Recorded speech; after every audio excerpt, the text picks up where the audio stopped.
저는 오늘 사도행전 11장의 말씀을 가지고 내가 누구이기에 하나님을 능히 맡겠느냐라는 말씀의 제목으로 함께 하나님의 말씀을 나눠보고자 합니다. 크신 은혜의 시간이 되시길 간절히 소망합니다. 진인사 대천명이라는 말을 우리는 잘 알고 있습니다. 최선을 다해서 내가 할 일을 다한 다음에 하늘의 명을 기다린다라는 의미의 말이죠. 최선을 다했다는 말로 충분할 때가 있습니다. 그러나 그것이 최선을 다했다는 것으로만 좋은 결과를 보장해 주지는 않습니다. 최선의 열정이 최선의 의도를 보장해 주지 않기 때문입니다. 그릇된 가르침을 따라서 최선을 다한다고 해도 하나님께서는 그 최선 때문에 그의 삶의 모습을 인정해 주시지는 않습니다. 광야에서 이스라엘 백성들이 금송아지를 만들고 이렇게 그것이 하나님인 것 마냥 섬기며 이렇게 살아갈 때에도 그들은 최선을 다했습니다. 하지만 하나님은 그들을 향해서 뭐라고 말씀하셨습니까?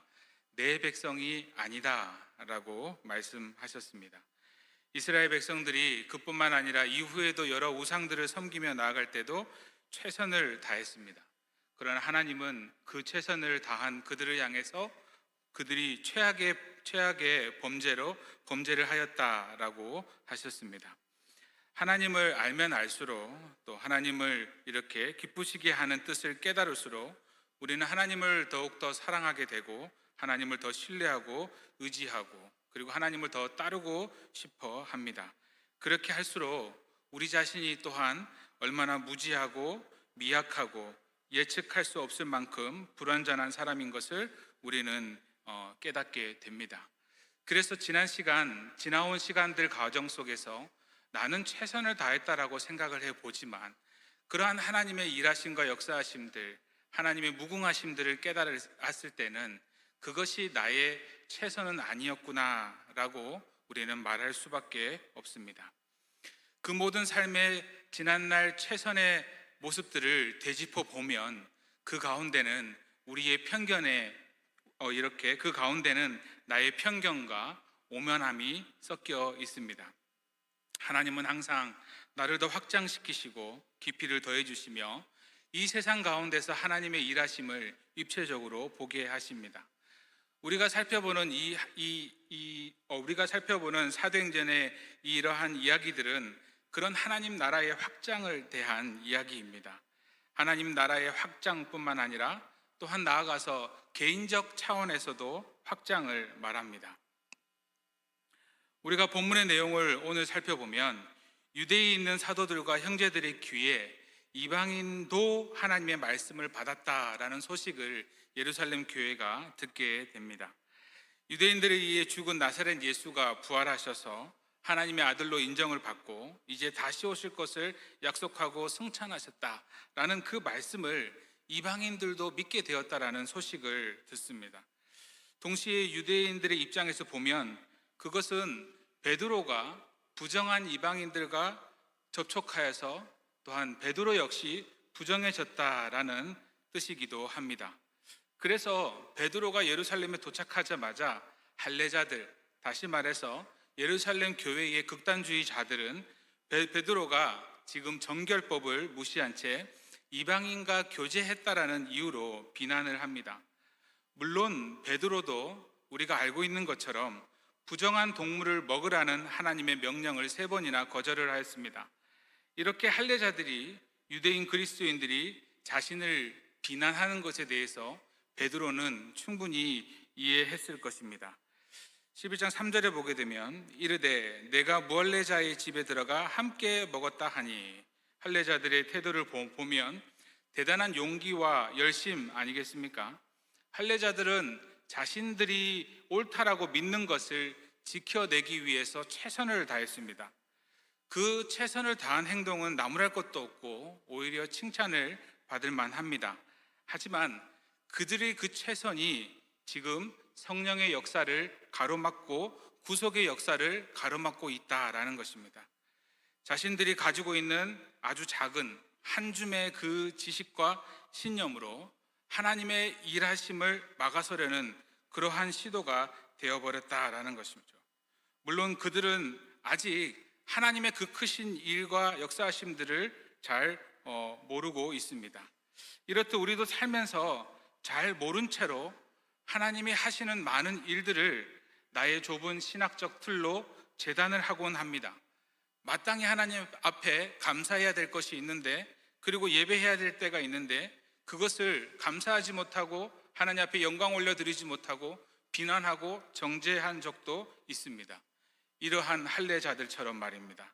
하지만 이러한 비난에도 우리가 읽었던 본문의 말씀처럼 베드로는 크게 흥분하거나 속상해하지 않습니다. 사도들에게, 아니 자신에게 무례하게 대한다라고 책망을 하지도 않습니다. 왜 그러겠습니까? 베드로 역시도 이전까지는 그들처럼 생각했기 때문입니다. 그들이 보기에 베드로는 이단에 현혹된 사람들이었으니 베드로를 비난하는 것이 무례한 일이 아니라 정의로운 열정이라고 생각을 하였던 것이죠. 베드로는 할례자들의 이의 제기에 놀라지 않고, 베드로는 자신을 바꾼 그 성령 하나님의 역사, 그 역사가 있다면 성령님이 불과 얼마 전 자기처럼 생각하고 있는 이 형제들도 변화시킬 것이라 믿었기 때문입니다. 베드로는 처음부터 차례대로 흥분하지 않고 왜 자신이 이방인들에게 가서 세례를 주고 그들이 구원을 받을 수 있도록 하였는지에 대해서 우리가 오늘 살펴보는 본문 가운데 설명하기 시작합니다. 베드로 역시 정한 짐승과 속된 짐승, 모든 짐승들이 섞여 있는 보자기가 하늘로부터 내려오는 것을 보았습니다. 그리고 그것들을 잡아먹으라는 음성도 들었습니다. 하나님이 깨끗하다고 한 것을 네가 속되다고 말하지 말라라는 음성 또한 들었습니다. 베드로는 이 경험을 3번이나 연달아 하였습니다. 여기서 보여지는 정한 짐승, 부정한 짐승이 무엇을 의미하겠습니까? 할례받은 유대인들과 할례받지 않는 이방인을 말합니다. 하나님께서는 그들 역시도 깨끗하다라고 말하였다라는 것이죠. 사실 처음부터 이방인이라는 존재는 부정한 존재가 아니지 않습니까? 이방인으로 이 땅 가운데 태어나게 하신 이가 누구십니까? 하나님이십니다. 그 하나님이신데 이방인이라는 이유만으로 그들이 부정해지면 안 되는 것이죠. 심지어 이방인을 만지면 더 더러워진다라고 하는 율법 조문 또한 없습니다. 그들 자신이, 유대인들이 스스로 너무나 엄격한 기준을 정해서 지킨 것뿐입니다. 거룩과 정결을 지키겠다고 하는 그러한 열심에서 시작하였지만, 오히려 그러한 열심이 하나님의 일하심에 동참하지 못하고 자기 자신을 고립시키고 타인을 배제함으로써 그들이 가지고 있는 제사장으로서의 사명, 빛된 자로서의 사명, 증인으로서의 사명, 다리로서의 사명을 감당하는 일에 실패하는 원인이 되어버립니다. 그들의 종교적 확신과 열정이 이렇게 많은 이방인들을 하나님으로부터 더 멀어지게 했고, 오히려 하나님에 대해서 더 오해하게 만들었습니다. 베드로가 하나님께서 보여주신 이 환상이 과연 무슨 뜻인가 고민하고 있을 때 고넬료가 보낸 사람들이 베드로의 집에 도착을 하죠. 그때 성령님께서는 베드로에게 아무 의심하지 말고 함께 가라라고 말합니다. 이때 베드로는 자기 자신의 최선을 고집하지 않습니다. 어떻게 보면 자신이 최선이라고 여겼던 그 경계선을 넘어섭니다. 그래서 하나님께서 더 확장시켜 주신 그 지평을 따라서 또 다른 최선을 향해서 그는 걸음을 옮겨갑니다. 남들이 보면 어떻겠습니까? 자기가 지켜왔던 그 신념을 포기하는 일처럼 보입니다. 스스로 부정의 자리에 들어가는 그러한 걸음걸이라고 생각합니다. 하지만 우리의 최선이 늘 하나님께 최선이 되는 것은 아닙니다. 하나님께서 성령님을 통해 보여주신 최선이 우리의 최선이 되어야 합니다. 그리스도의 통치에 순종하고 참여하는 것, 그것이 진정한 최선이 되어야 합니다. 그래서 그는 6명의 다른 유대인의 동료들과 함께 가이사랴에 있는 이방인 고넬료의 집으로 내려갑니다. 여기서 6명의 유대 형제들을 데리고 갔다라는 사실을 강조하는데요, 이는 베드로의 진술의 신빙성을 보장해 주는 것이죠. 베드로의 진술이 얼마나 믿을 만한 사실인지, 얼마나 충분한 증인을 보여주고 있는지, 가지고 있는지에 대해서 보여주는 말입니다. 베드로의 일행을 이렇게 맞이한 고넬료는 왜 자신이 베드로를 감히 청했는지 자초지정에 대해서 설명을 합니다. 하나님께서 보내신 천사가 자신에게 명한 그대로 고넬료는 순종을 했다라고 말을 합니다. 이 순종으로 인하여서 자신의 삶이 어떻게 될지는 몰랐지만 그냥 그렇게 순종했다라고 말합니다. 그가 알고 있는 것은 단 하나였죠. 유대인들이 죽이고 자신이 모시고 있는 총독 빌라도가 죽인 예수의 아버지 하나님인 것만은 알고 있었습니다. 그 예수의 제자가 바로 베드로였기 때문이죠. 고넬료의 입장에서 보면 어떻게 보면 이해할 수 없는 명령 아니었겠습니까? 왜 내가 예수의 제자를 불러들여야 하는가라는 것이죠. 하지만 그는 순종했습니다. 베드로를 찾아온 고넬료 사람들은 천사가 자기 주인 고넬료에게 나타나서 하신 그 말씀, 그가 너와 내 온 집이 구원을 받을 때에 구원을 받을 만한 말씀이 내게 이르리라 라는 그 말씀을 전합니다. 그래서 고넬료는 베드로가 도착하자마자 이제 우리는 당신께서 명하신 것을 듣고자 하여 다 하나님 앞에 있습니다 라고 말을 하죠. 베드로에게는 고넬료에게 전해줄 그 말씀이 있었습니다. 무엇입니까? 복음의 말씀이죠. 다만 그 복음을 베드로는 지금 갈등하는 겁니다. 이방인에게 직접 전해주어도 되는지에 대해서 이것이 과연 맞는 것인가에 대해서 베드로는 몰랐는데 이 모든 상황을 맞춰보니까 베드로는 이제 깨달았습니다. 이제 때가 되었다라는 것을 깨달았습니다. 사도행전 11장 15절의 말씀을 우리가 같이 한번 읽어보겠습니다. 시작. 내가 말을 시작할 때에 우리에게 하신 것과 같이 한지라. 아멘.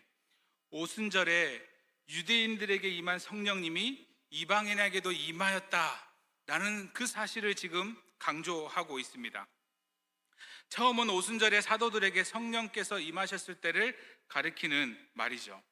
여기서 베드로는 10장에서 듣지 못했던 이야기 하나를 더 붙이는데요. 16절의 말씀에 내가 주의 말씀에 요한은 물로 세례를 베풀었으나 너희는 성령으로 세례를 받으리라 하신 것이 생각났노라. 베드로가 가만히 보니까 성령이 이방인들에게 내리시는 이 모습을 보면서 예수님께서 공생의 기간 동안에 나에게 하셨던 이 말씀이구나. 성령으로 세례를 주라 라는 이 말씀이 바로 이 말씀이라는 것을 베드로는 깨닫습니다.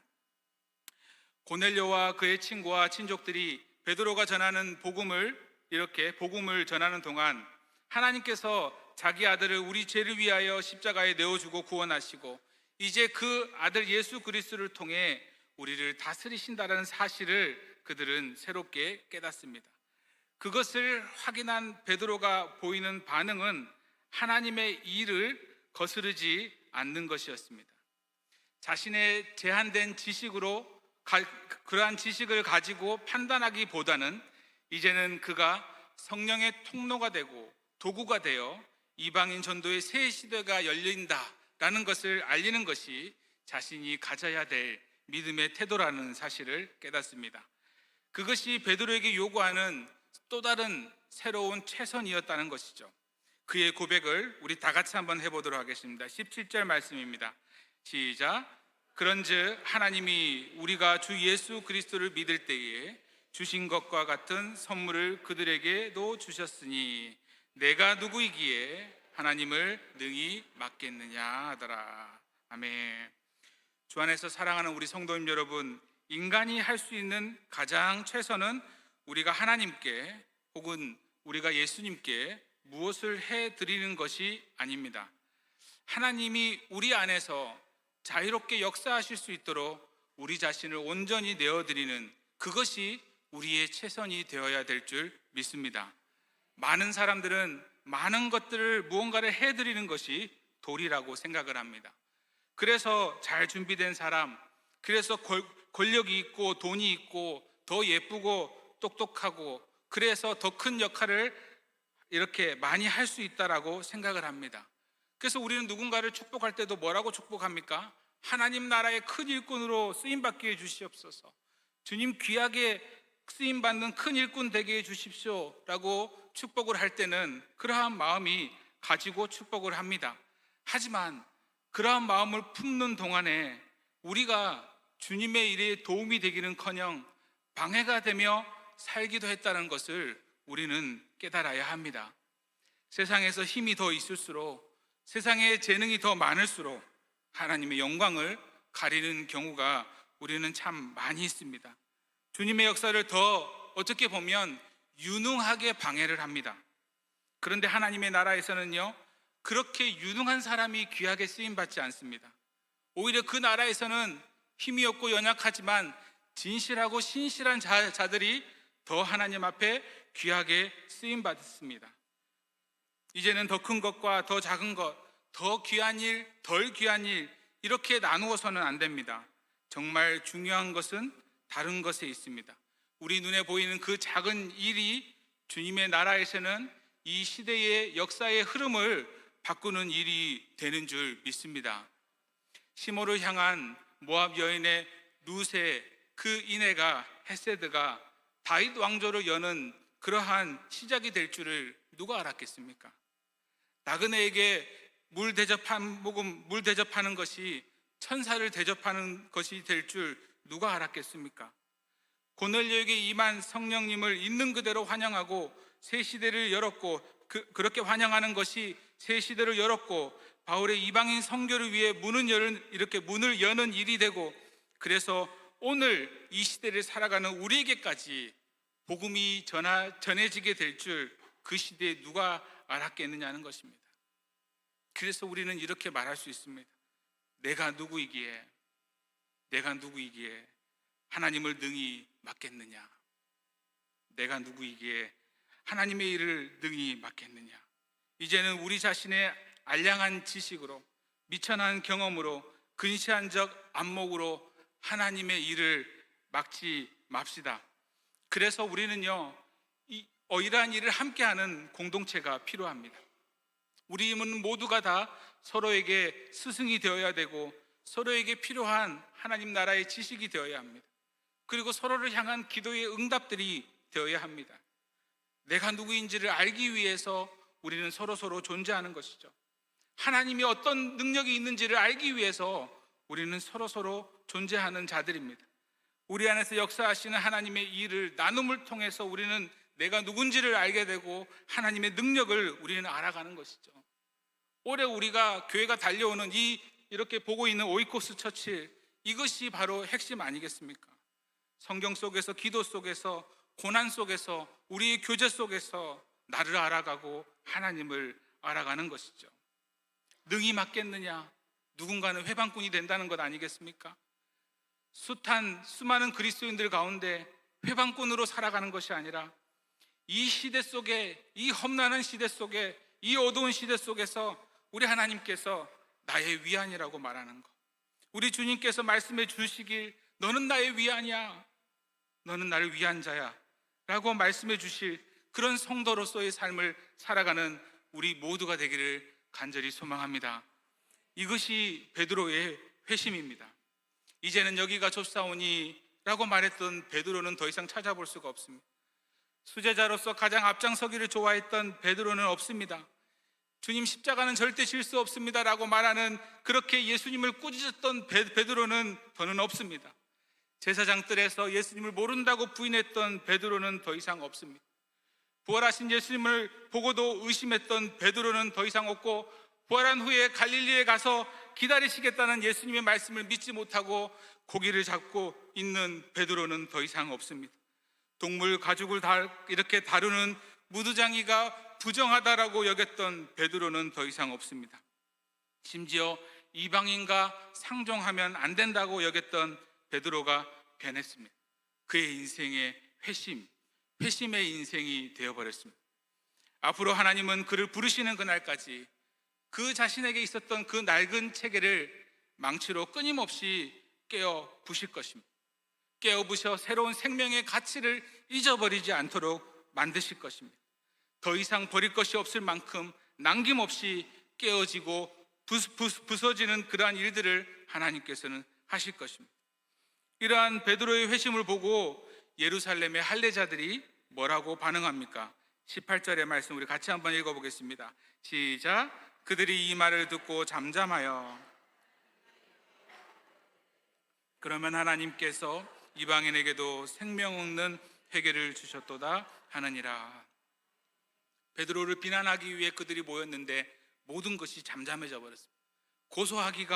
고소하기를 멈춰버렸습니다. 비난을 멈춰버렸습니다. 질문을 멈춰버렸습니다. 베드로를 비난하면서까지 예수 그리스도를 통해 주신 그 값진 구원을 지켜내는 것이 최선이라고 그들은 생각했는데 그들의 최선이 아니었던 것을 그들은 깨닫습니다.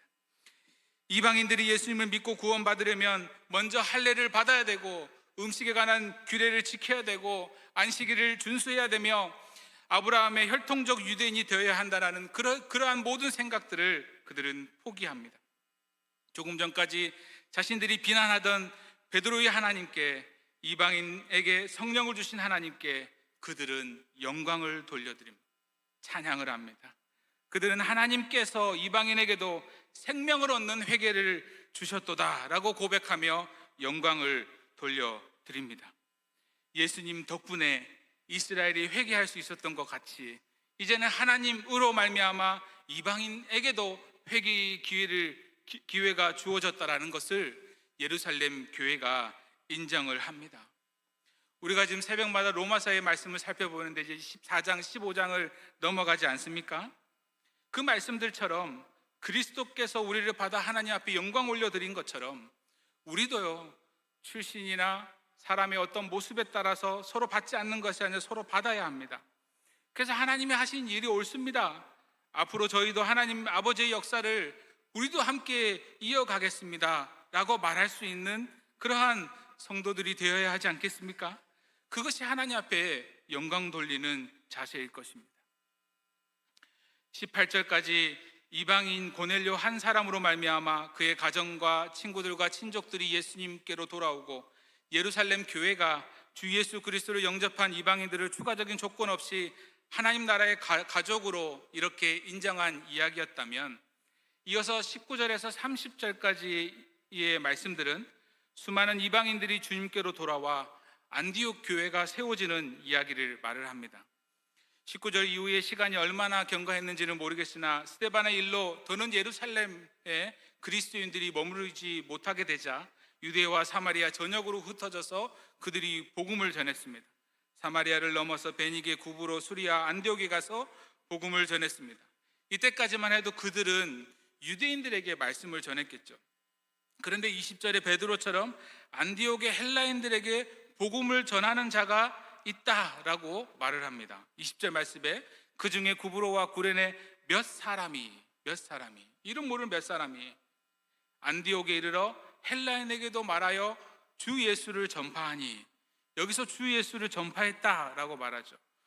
베드로와 고넬료의 만남을 기뻐하셨던 주님께서 이방인들이 복음을 믿었을 때 성령으로 세례를 주셨던 주님께서 이번에도 그들 가운데 역사를 하십니다.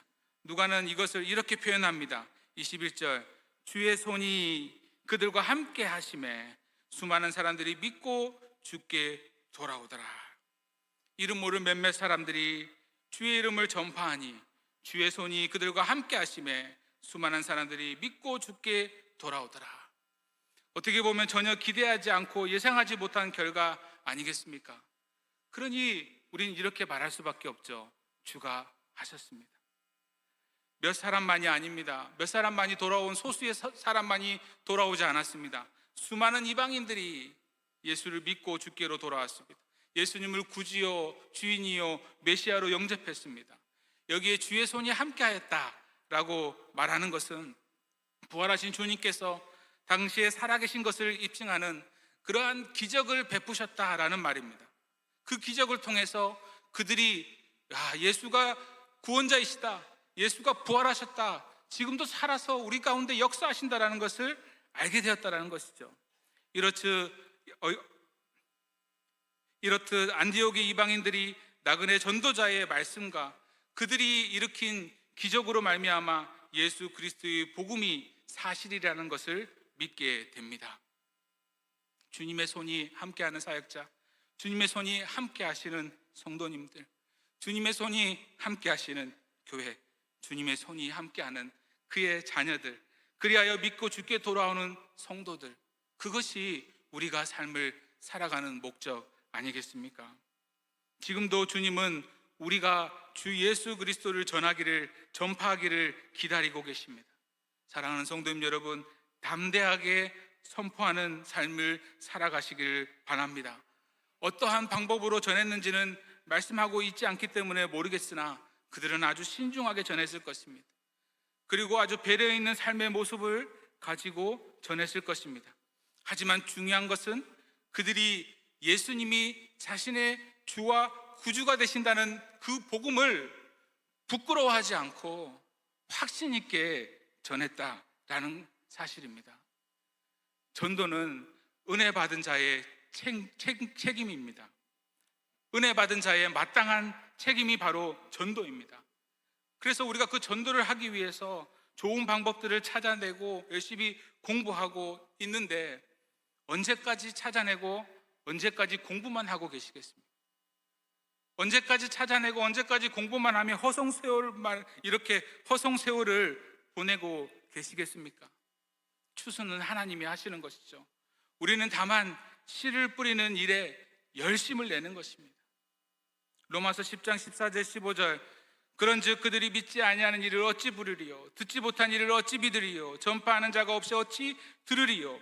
보내심을 받지 아니하였으면 어찌 전파하리요? 기록된 바 아름답도다 좋은 소식을 전하는 자들이 발휘함과 같으니라. 아멘. 우리가 누구이기에 하나님의 일하심을 능히 막겠습니까? 이제 이웃초청 주일이 한 달도 남지 않았는데요, 우리 모두가 아름다운 소식을 전하는 발로 귀하게 쓰임받게 되길 주님의 이름으로 축원합니다.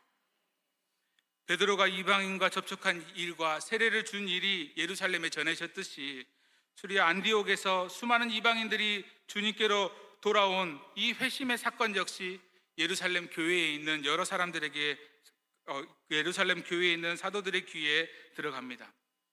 정말 기쁜 일이죠. 그런데 어떻게 보면 너무 당혹스러운 일이었을 것입니다. 이방인에게 복음이 전해진다는 것을 알긴 알겠는데 너무나 막 급격하게 파도치듯이, 엄청난 파도가 몰아치듯이 몰려오는 것입니다. 이것은 사실상 베드로를 통해 이방인 고넬료를 그의 백성으로 부르신 주님의 역사를 더욱더 분명히 한 사건 아니겠습니까? 예루살렘 교회가 그 소식을 듣고 어떻게 합니까? 그들이 맨 처음에 한 것은 바나바를 안디옥까지 보냅니다. 바나바는 어떤 인물입니까? 회심한 사울을 예루살렘 공동체와 연결해준 레위인입니다. 그의 별명이 뭡니까? 위로의 사람입니다. 매우 관계 중심적인 사람이고 자기 소유를 팔아서 가난한 자들을 도울 만큼 헌신적이고 긍휼이 많은 사람입니다. 게다가 안디옥 교회 안에서 전도를 주도한 사람들이 구브로 출신이라고 말했지 않습니까? 바나바 역시도 구브로 출신이었습니다. 헬라어를 잘 구사하는 헬라파 유대인이었죠. 그러면 안디옥 교회에서 기다리는 고향 출신의 전도자들에게 예루살렘 교회의 입장을 잘 전달하고 잘 협력하여 새로 생긴 교회를 잘 양육하는데 바나바만큼 적합한 인물이 없다라는 것입니다. 바나바가 안디옥에 가서 한 일과 결과가 어떻습니까? 11장 23절 앞부분에 보면요, 그가 이르러 하나님의 은혜를 보고 기뻐하여. 제일 먼저 가서 무엇을 하겠습니까? 정말 주의 손이 역사한 일인가? 그것을 확인해야겠지 않겠습니까? 그들이 정말 회심하였는가에 대한 일들을 판단하는 일이었을 것입니다. 회심한 이방인들을 만나서 이것저것 물었고 살폈을 것입니다. 그들의 삶을 살폈을 것입니다.